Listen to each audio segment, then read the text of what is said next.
Welcome back. A Trump victory is looking a little more likely at this juncture, though, of course, all experts tell us it is still too early to tell. But what does this most contentious election mean for financial markets? I have two experts joining me. Stephen Englander, Global Head of G10 FX Research and North America Macro Strategy at Standard Chartered Bank.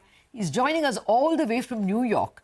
And Katrina Ell, Director, Economic Research, Moody's Analytics, joining from Sydney. So we just have the entire globe covered. It's midnight for Steve, and we are deeply grateful, Steve, that you have stayed up for us. Really thankful. But yeah, you're looking at the early trends. What's the sense? Very good for equities and bad for bonds? Yeah, well, first let me say that this was one of the few nights that it wasn't hard to accept the invitation because I knew I would be up at this hour and even later. But thank you for inviting me.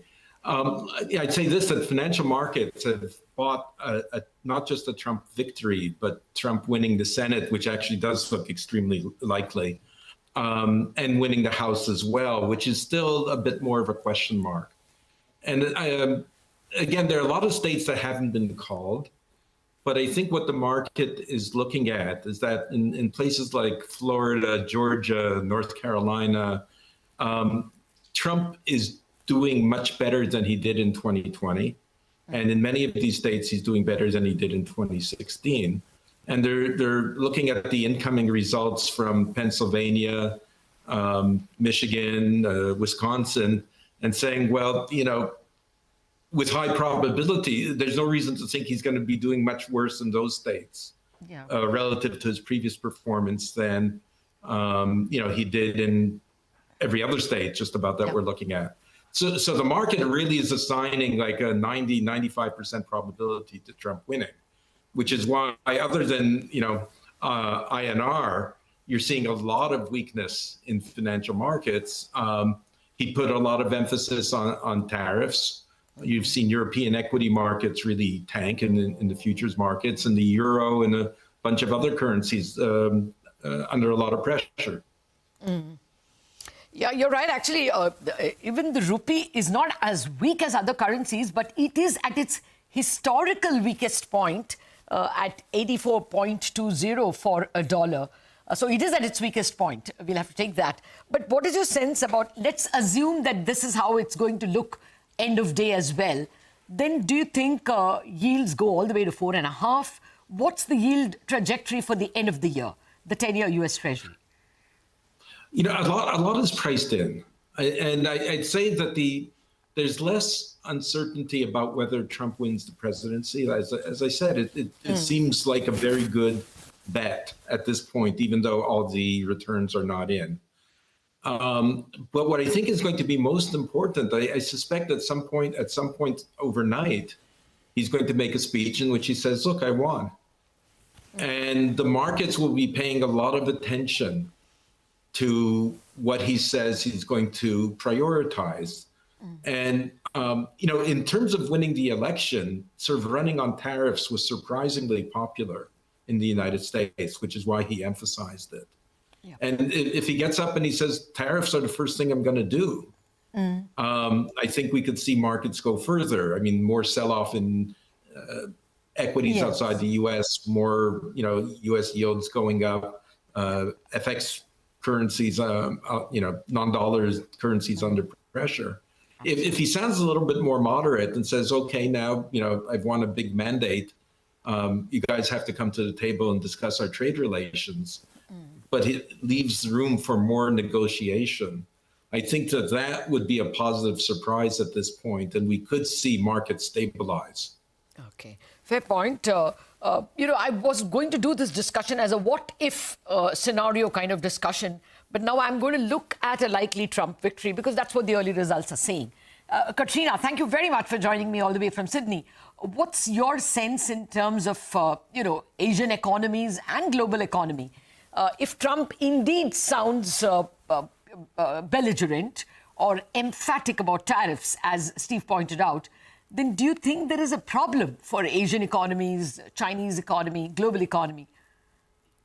Yeah, I think it's a huge concern for the global economy. around some of the protectionist policies that Trump has proposed, because, you know, front and center for the trade policy is around, it's an America first policy. That means higher tariffs. So that means higher barriers for the important Asian economies that, you know, really rely on that export engine to fuel their economic growth. So if they're finding it more difficult to get their goods into the important US markets, that's obviously going to have really negative impacts for Asia, certainly. And I think China is the front and center in terms of a target for Trump's policies around trade. And I think that China will be particularly hit. And when we're looking at China's economy, you know, one of the key strengths of that economy of late has really been that export manufacturing engine, while domestic demand has been quite weak. So if they can't continue to push through exports,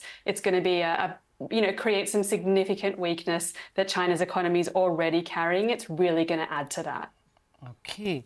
From a stock market angle, some Indian investors will be happy because there is always money that goes either to India or to China, or more money going from one market to the other. But Katrina, okay, maybe US exceptionalism is going to be emphasized a little more if it's a Trump victory. But do you think global, usually when the biggest economy in the world chugs on nicely and latest data in the economic data in the US is also good, do you think that's good for global economy actually because global growth won't be affected? I think it really depends on the time horizon that you're looking. I mean, if we look at the real short term, if we get a quick election result, I think we will see, a temporary boost in markets because, there's been a lot of uncertainty for months that's really, been exaggerated over the past couple of weeks about who's going to lead because the election's been so close. But medium to longer term time horizon, it really does depend on what Trump prioritizes as his agenda. And so I think it kind of remains to be seen. So at this point, we can't draw, tight conclusions, I think.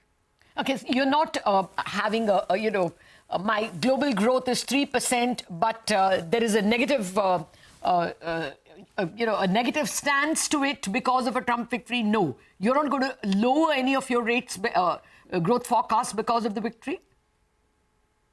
So I think we'll have to really wait and see at this point. I mean, you're right in terms of US economy is an important global growth driver, but it's not the only one. I think that there's China in there as well, which is an important growth driver, and its global contribution to GDP growth is increasing over time. So how China is affected and then how China might retaliate when it comes to a potential Trump victory is what we need to keep in mind, because I think it's one thing to look at Trump's agenda and see what he's proposing, but he won't stand in isolation, and we will see potential retaliation from these major trading partners. And we only need to look back at the trade war, back in 2018 to see how the negative growth consequences for the global economy play out. Yeah, that is very much my fear, but perhaps that's not a FY24 or even 25 problem. It perhaps is a 26 problem. But Steve, you tell me, how do we play currencies now? How much weakness do you see for the rupee, which will be, in the pecking order, the weaker currencies? I would assume that China will depreciate if it sees tariffs. Look, it seems to be the risk that if the fear is that the U.S. is going to impose tariffs, that there's going to be a lot of pressure on currencies globally against the dollar. And currencies such as China, Mexico, Europe, which have, Trump has complained about time and time again, those are the ones that the market will focus the most on. I'd say that, there's a set of currencies where you want to wait till the dust settles before you decide that it's going to be, like first order ongoing weakness. And I think that, the U.S. still needs to import, say it doesn't want to import from China, countries like India, other Asian countries, friendly countries in other regions. There will be some trade shifting. On the whole, if you buy the entire Trump agenda, of heavy tariffs, more fiscal spending, which would push for higher interest rates, it would be broad dollar strength. But as I said before, it's not clear he's going to go, grab those policies with both hands initially. Yeah. No, rhetoric is one US thing, and policy is quite another. I take your point. A victor behaves very differently from a candidate. But just a final question. Give me some numbers, Steve. What's your range for the dollar index itself? What's the range for the US 10-year yield and for the rupee? Well, I'd say this on the dollar. It's still not clear if they get a sweep. The market is pricing in largely a sweep. Dollar could come off from current levels if it turns out that somehow the Democrats get the House.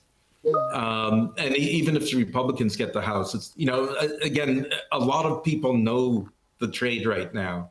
And there's been a pretty good relationship between Trump probabilities. So we may not go, the increase in the dollar, say that we saw from October the 1st till now.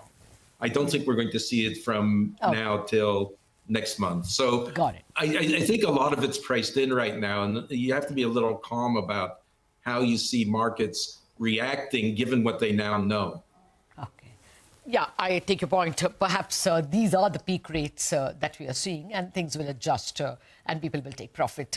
This is an unfinished conversation, and I want to invite both of you after we know the results. Thank you very much, Stephen Englander, for staying up for us.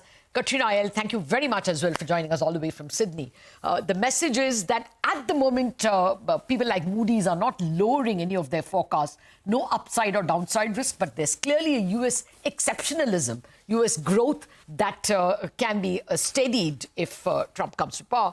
Dollar index and the bond yields very high now, but perhaps this is the peak and there'll be profit taking after the results are firmed up. That's how it looks at this point in time. Wrap up on Bazaar. Chartbusters coming.